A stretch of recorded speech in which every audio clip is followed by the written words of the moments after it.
If you're thinking about starting Amazon and you've only got $1,000, then this is the video for you. Today, I've got 3 expert 7-figure sellers in the room doing different business models, and we're going to talk about how you can start with $1,000. Stay tuned. Before we jump in, let's introduce ourselves. Roma, do you want to introduce yourself to anyone watching? Yeah, my name's Avery, aka Roma the Roamer. I started selling on Amazon 5 years ago. I lived in my car and I had literally a $2,000 travel credit card and like $1,000 in cash. Went to California from Tennessee. Started scanning used books at thrift stores. I had an application that told me how much the books were going for on Amazon and how much in the thrift store they were going for, like $1 or $2. Bought the books, shipped them out Amazon FBA, and now I sell 7 figures annually, and that's how I started. Name is Gavin Sweeney. I started Amazon about 3 years with just £1,500. It took me 8 months to quit my job, 1 year more to leave the UK full time, and then quit the UK market, started on the USA market, and now I do about 250k revenue per month.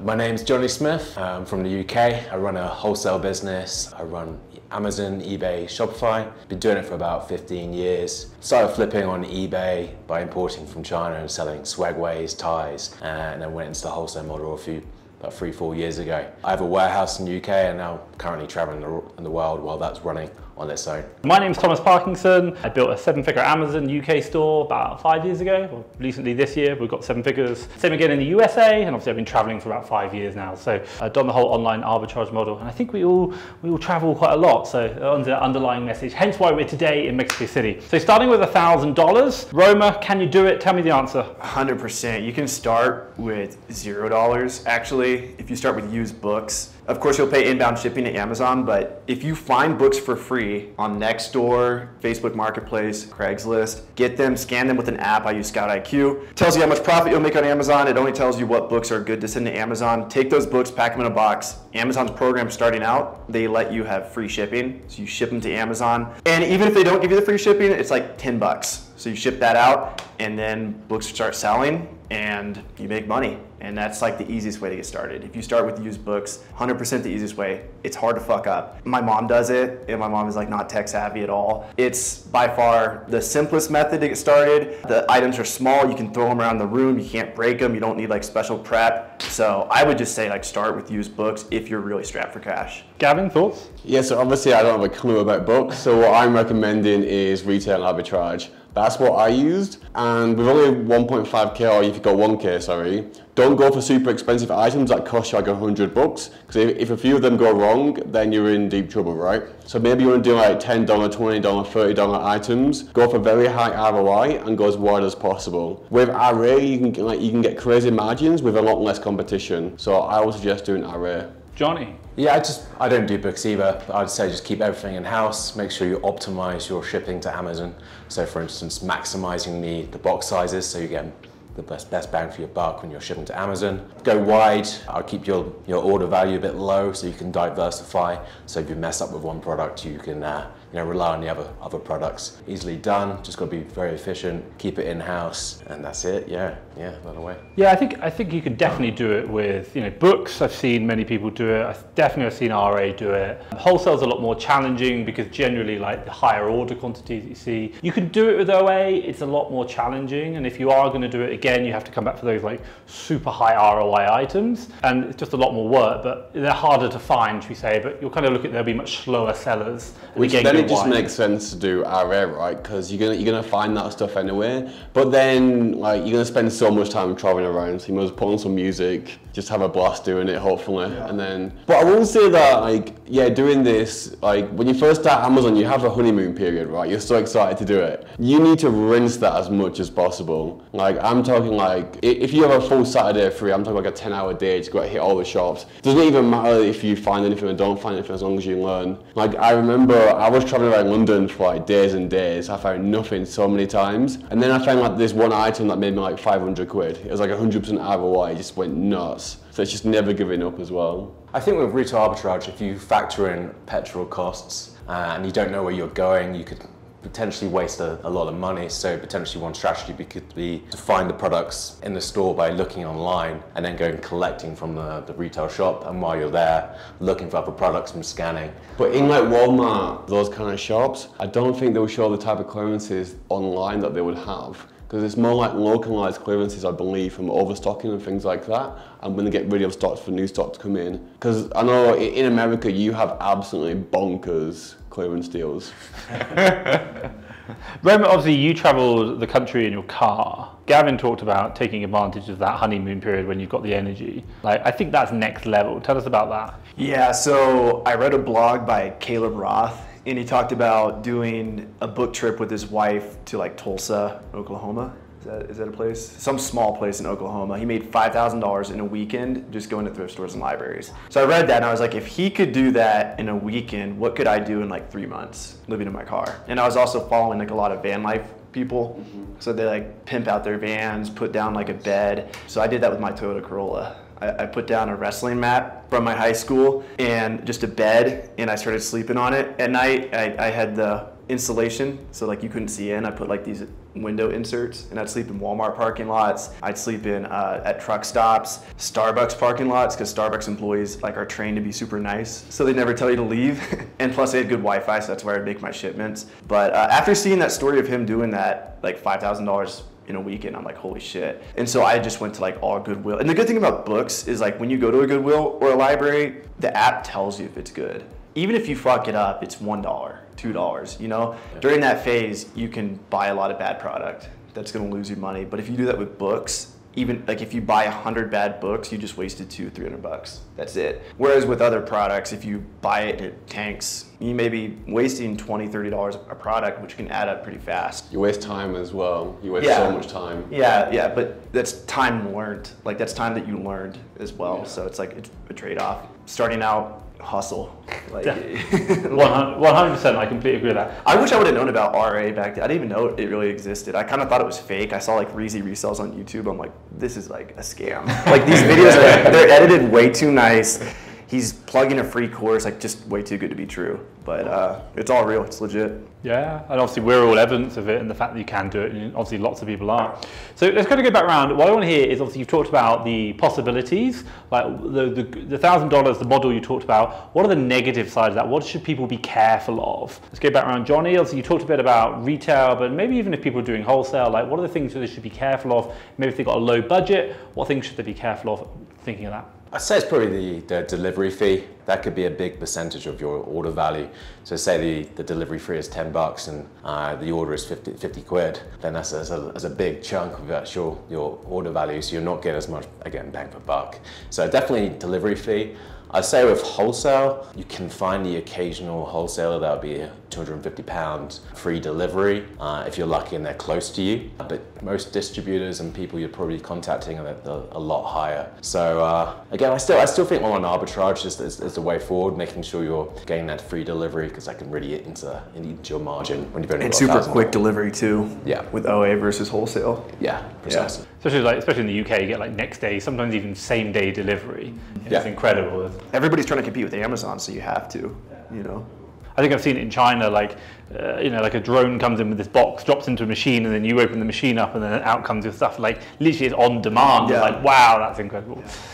Gavin, you talked about retail arbitrage. What things should be careful about? What are the dangers? So I'm gonna speak in general. Actually, I think one of the biggest dangers is people buying leads from leads lists, because you have no responsibility and they get sold to so many people. You just put all your money into the basket and you learn nothing from it, and then you lose time because you're taking money to it takes you time to get your money back. So you've just wasted months before you've even done anything. So if you don't want to grow, just buy leads lists. In terms of RA, I guess have some sort of a plan. Like have an idea of like what shops you want to go to, because I did not do that. I was trying to wing it around London. But if you have a plan, you'll save so much time, because shops can be very spread out for sure. And don't get a bloody VA instantly. Like, come on guys, no VAs. Keep your subscription costs low, keep your expenses low. Like there's people who go like, oh, I've got $5,000 to spend. Oh, I'm gonna get a VA, I'm gonna outsource this business from day one. But you don't know the business yourself, it makes no sense. No, I can certainly understand that. So the question's what biggest mistakes? So obviously if you're talking about books, what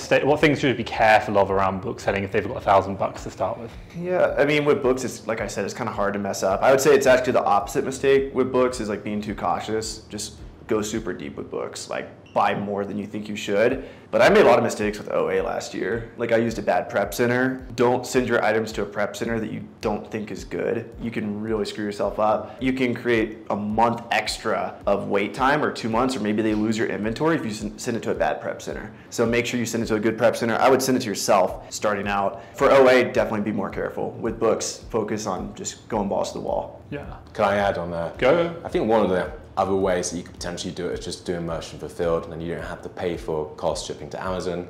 If it doesn't sell, say within the refund policy of that store you buy from a retail arbitrage retail store, then you can send it back. So it's actually, that's one way of making it. That's so true. Yeah. And I guess that's why merchant fulfilled is so good for beginners as well. Like it's more complex to understand it, it's riskier, but your cash flow is 5 times quicker. And if something goes wrong, I'm just going to return it back to the shop. Yeah. You don't have to return it back from the warehouse at Amazon, which you might miss that window to return it Yeah, back and to. most online arbitrage websites allow you to return it too. So if you buy it retail arbitrage, you can just drive it back to the store. But if you buy it online arbitrage, most stores accept returns. Which is fine if you're doing merchant fulfilled, but if you do it via FBA, then you have the risk of it not selling and it's sitting there for too long. It's kind of like you're minimizing your cash flow time, or minimizing the time it takes to get the product, send the product in, and get your money back. It's just being as bloody quick as possible, I guess. Yeah. I think it's a really good point. The one thing I'll kind of add just to like all of that, especially for retail arbitrage,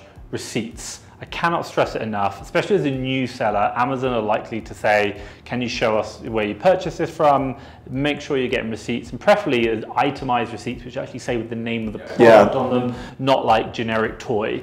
Because if Amazon asks, is this legit, and you haven't got anywhere proving it, then 1 or 2 times you're going to be in some deep water. So just be mindful of that, like intellectual property complaints, that's one. So I was suspended my first Q4 of Amazon for that exact reason. If you know the story, I bought a Spider-Man walkie-talkie. I think it just said like Spider-Man toy, and Amazon just did not accept that. So I had to go through like plead and plead. It took 3 or 4 months of my first sort of Q4 selling before I can get back online. So really be careful. Make sure that, like you said, itemize receipts is so important. So you put on a really good point there, turning money. So the question I want to ask you got $1,000, you're investing it in different models. How long can we expect to get money back? Can you give us an idea of what type of money we might be able to get back? What kind of realistic return? Let's call it ROI or something. I don't know, like that's a good one. So if I have $1,000, how much might I get back and how long will it take? Roma, you're the books guy. Yeah, so you should sell about 20% of your books each month. So if you go out and you find 1,000 books, like you go crazy, you should be selling 200 books each month. So let's say you pay $2 per book. That's $2,000 that you're negative in the hole.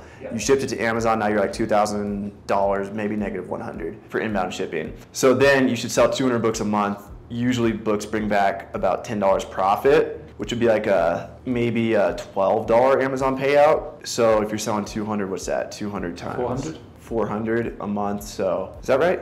Yeah. No, 10 times 12. What's 200 times 12? I just did 10 times. I did 200 2,400. times. So you'd be cash flow positive your first month. You get 2,400 back, right? 12 times 200? But you got a 2-week payment wait from Amazon as well. Is that included? Yeah, maybe 6 weeks. Yeah. You can be cash flow positive with books. So I would say with RA, you could theoretically get your money back in 2 weeks. I think if you're starting off with a low amount of capital, you want everything you buy to sell within the week. Yeah. So let's do this. Let's talk about, yes, I understand that, but what would be a realistic? Like, I appreciate you could probably do it, but what would be a bit more realistic? So as a beginner, that's pretty much what I was doing. Okay. When I was doing RA, because I think you only go for like at the top 1 or 2% BSRs, and that's the thing. These clearance deals are actually, a lot of them are really good selling items on Amazon, so you can sell them super quick. So if you let's say you did merchant fulfilled, right? Then you list it. You got the listing for a week. You're not going to buy tons of them. So let's say you list it for a week. You have like 5 units. You sell 3 in that 1 week. You got 2 left. Then you can go back, buy some more, get another 3 more. Yeah, I would say that's very true because books are like almost always 20 to 50% turn each month. And I went to Lowe's with Taylor Jones 2 years ago, and we were shooting a YouTube video, and he was like, "Turn the camera off. Like I'm buying a bunch of this stuff. I don't want him to see it." and it was chlorine. We didn't even know how big of a deal chlorine was, but we filled up a couple carts. He's like, "Yeah, all these will sell by the time we get home," and we lived like 20 minutes away, and I'm like, no way, like this dude's full of shit. Yeah. They sold by that night. They didn't sell by the time we got home, but they all sold that night, and I was just like, there's power in selling other categories. Like yes, some books sell fast, but if you're spreading your net wide with books, like you're not gonna buy 100 of the same book. But with retail arbitrage or online arbitrage. You can buy 100 of one item, and if it's fast, you can sell that in one day. Yeah, but very true. But I'm also not saying that you're only going to buy good items, right? Yeah. And that's very true. But overall, if your capital is that restricted, then you can make a decision to buy only fast selling stuff. Yeah. And then you only buy a small amount. Once you sell it, you take it back to the shop. Or you buy the entire lot. If it doesn't sell in a week, you then take it back to the shop and return it. You have so much control in RA. So what you're saying is basically have a different shop every day that you just do on repeat, buy for one day, what you need, see if you can get it sold within 7 days. If not, go back the next week and return it. And by the way, I don't think actually returning stock's a good idea, but you can do it. They won't like it. Don't come back with like a truckload. But you've only got 1K, right? You're Yeah. not going to do that. That's the thing. It'd be like it'd be like a couple $100 tops each time. Or maybe if you don't sell a single unit in a week, then you got problems anyway, right? That's because if it's available for a week and you haven't sold in a week, I think that's a problem. Even on my level, if I don't sell a single unit of the stock that's been available in a week, I've kind of like just messed up, But if you've done that, then you can just return the item. You can see where you went wrong. So like you can recalibrate your decision much quicker as well, and learn much quicker. Cool, no, I like it. Johnny? Yeah, I think to actually like deploy the whole 1,000 is going to be a really tricky thing, especially when you're starting. Even us, we're running for 4 or 5 years. You give a budget, you're never going to deploy 100% of that. I'd say realistically, you could probably flip your money around every 6 to 8 weeks because there's a 2-week window of where Amazon delay the payments. I'd say 30 days is probably a good target to flip around all that stock. So I'd say 6 to 8 weeks, and I'd say because you're keeping everything in-house and your fees are low, you could probably aim for a 20 to 25% margin. So what's that? $1,000, probably can deploy 800 quid, 20% of that. You'd be making a few hundred quid every few months, and obviously that will go up and up and up.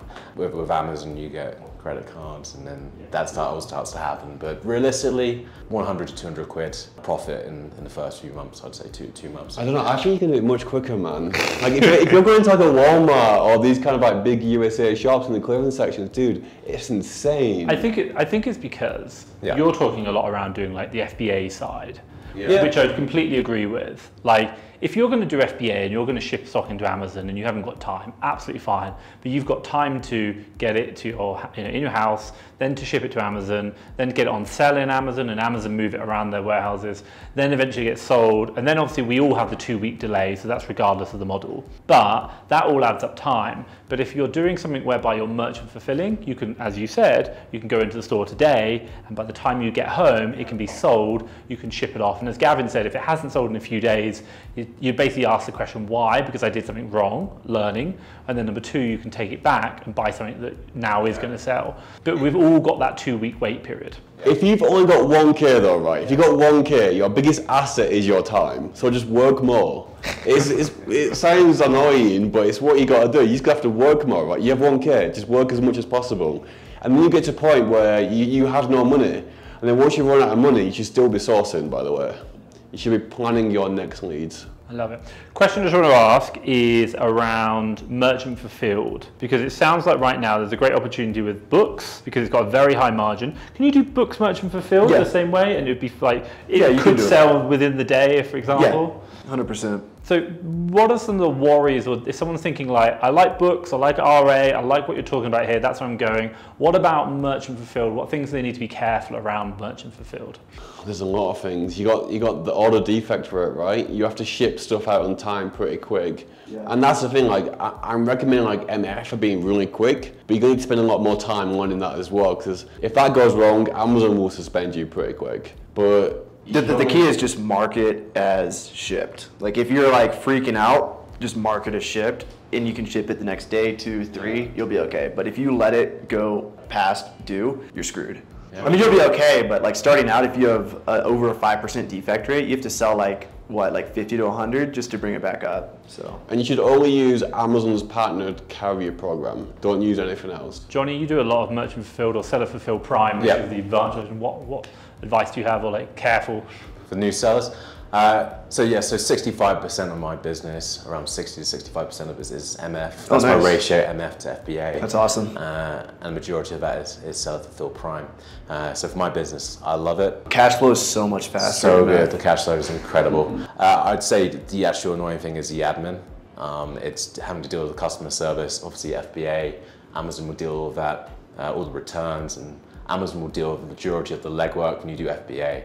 With Merchant Fulfilled, there's more of a barrier in terms of admin, making sure you, send it off in time, making sure you bubble wrap it and make sure it's secure in that box. And I would say a good prep center can replace everything Amazon does. I think people like get freaked out by MF, but if you find a prep center that does MF, it just accomplished everything that Fulfillment by Amazon does, except for the buy box, Yeah, the perspective of a new seller, they won't have self-fulfilled Prime, so they won't have the Prime badge, so it'd be harder to win the buy box. But then again, stuff like clearance sections, and you might be able to do that on Merchant Fulfilled because it's in clearance. It's a limited supply. How do you get seller fulfilled Prime? Was that like a window of time that passed? Because I remember it a few years ago and I didn't apply for it. How do I get it?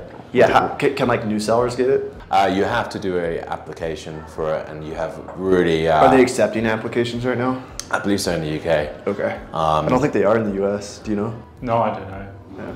But it's self-fulfilled Prime in general. It's a really difficult metrics to keep to. Like I think your cancellation rate has to be below 1% or 0.5%. Your on-time delivery needs to be 98% or more, and you got to do a weekend shift as well. So you have a staff, and you got to pay for that weekend shift. But the advantage are we pay self-fulfilled Prime fees, fulfillment fees are cheaper than our FBA fees. Wow. Yeah, so we can get next day delivery, and it's cheaper to and the cash faster. and faster on the cash. Do you pay your courier company on credit as well? And credit as well. Oh my god, so your cash flow is so good. Yeah, so with Amazon shipping, it's 15 days and a month, right? So that gives you 45 days if you're shipping at the start of the month, and then you can pay with American Express. Nice. That's like another 50 days at 50 least. days. So that could be potential. If you pay with the Plum. 3 months of cash flow. And That's so good. Our shipping bill on Amazon shipping is 20,000 pounds per month. So we can, put that on credit card, and you don't have to pay it off in 2-3 months' time. That's a nice amount of MX points there, mate. Yeah, so Mexico City, right?